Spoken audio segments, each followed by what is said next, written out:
Hello friends. இன்னைக்கு நம்ம பார்க்க போற சம்பவம் என்னன்னா, இந்த உலகத்துல ரொம்பவே வித்தியாசமாக பொறந்த குழந்தைங்கள பத்தி தான் பார்க்க போறோம். வீடியோ ரொம்பவே இன்ட்ரெஸ்டிங்கா இருக்கும். வீடியோக்குள்ள போறதுக்கு முன்னாடி நம்ம சேனல சப்ஸ்கிரைப் பண்ணாதவங்க சப்ஸ்கிரைப் பண்ணிடுங்க. நம்பர் 1 மிலாக்ரோஸ் செரான். இந்த ஒரு குழந்தை சவுத் அமெரிக்காவுல உள்ள பேரு நாட்டுல 2004ல பொறந்திருக்கு. பொறக்கும்போது அந்த குழந்தையோட கால்கள் இரண்டும் சேர்ந்து ஒரு மீனின் வால் மாதிரியே இருந்திருக்கு. இதனால உலகமே அவள மெர்மெய்ட் கேர்ள்னு அழைச்சிருக்காங்க. இந்த ஒரு அரிய நிலையை தான் சிர்னோமீலியான்னு சொல்றாங்க. இதனாலேயே அந்த குழந்தையால ரொம்ப நாள் வாழ முடியாதுன்னு டாக்டர் சொல்லியிருக்காங்க. அதுக்கப்புறமா நடந்த ஒரு சில மேஜர் ஆபரேஷன்ஸ்னால அந்த குழந்தையோட கால்களை தனித்தனியா பிரிச்சிருக்காங்க. இந்த உலகத்துல ரொம்ப நாள் வாழ முடியாத அந்த குழந்தை 2019ல இறந்திருக்கு. நம்பர் 2 லக்ஷ்மி டட்மா.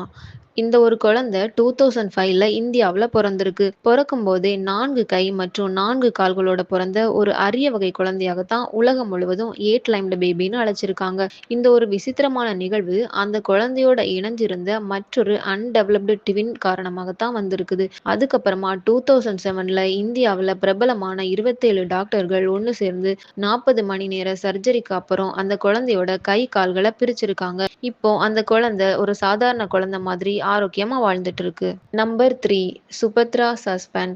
தாய்லாந்துல பிறந்த இந்த ஒரு பொண்ணுக்கு தான் பிறக்கும் போதே ஆம்ப்ரவ் சைண்ட்ரோம்னு ஒரு டிசீஸ் இருந்திருக்கு. இதனாலேயே கை கால் முகம்னு தன்னோட உடம்பு முழுக்க முடி முளைக்க ஆரம்பிச்சிருக்கு.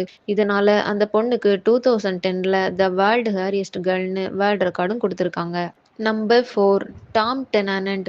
ஆஸ்திரேலியா நாட்டில் 1993ல பிறந்த ஒரு அரிய வகை குழந்தை தான் டாம் டெனானண்ட். இந்த பையன் பிறக்கும்போது அவனுடைய உடல்ல ஒரு 5 வயது குழந்தைக்கு போதுமான அளவு எக்ஸ்ட்ரா ஸ்கின் இருந்திருக்கு. ஹைல்ட்ரோனிக் ஆக்சைடு அதிகமா இருந்தனால தான் இந்த ரேர் கண்டிஷன் உருவானதா டாக்டர் சொல்லியிருக்காங்க. பிறந்தவுடன் டாக்டர்ஸே ஷாக் ஆயிருக்காங்க. அப்புறமா அந்த பையன் வளர வளர அவன் கொஞ்சம் கொஞ்சமா சரியாயிருக்கான்.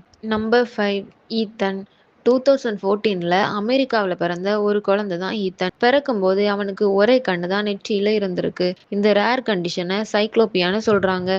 இதனால அந்த குழந்தையோட மூளையும் முக வளர்ச்சியும் பாதிக்கப்பட்டிருக்கும். இப்படி அரிதாக இருந்ததால தான் பிறந்த சில நாட்கள்லயே அந்த குழந்தை உயிரிழந்திருக்கு.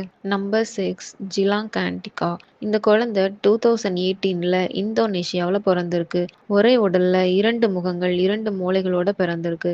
இந்த ரேர் கண்டிஷனை தான் டைப்ராசோபஸ்னு சொல்றாங்க. கன்ஜாயின்ட் ட்வின்ஸா பிறந்தனாலேயே நீண்ட நாள் இந்த குழந்தையால உயிர் வாழ முடியாதுன்னு சொல்லியிருக்காங்க. நம்பர் 7 அபௌசர். 2006ல ஈரான்ல பிறந்த இந்த பையன் தான் பிறக்கும்போதே 12 சென்டிமீட்டர் நீளமுள்ள ஒரு வாலும் வாலோட கடைசி நுனியில ஒரு கட்டியும் இருந்திருக்கு. இந்த ரேர் கண்டிஷனை தான் ட்ரூ ஹியூமன் டெயில்னு சொல்றாங்க. இது ஸ்பைனல் கார்டோட சேர்ந்து கான்கெனிட்டல் டிஃபீட்டாக ஏற்பட்டிருக்கு. அதுக்கப்புறமா சில மேஜர் சர்ஜரினால இதை ரிமூவ் பண்ணியிருக்காங்க. வீடியோ பிடிச்சிருந்தா லைக் பண்ணுங்க. அப்புறம் இந்த குழந்தைங்கள பத்தி நீங்க என்ன நினைக்கிறீங்கன்னு கமெண்ட்ல சொல்லுங்க. Bye bye.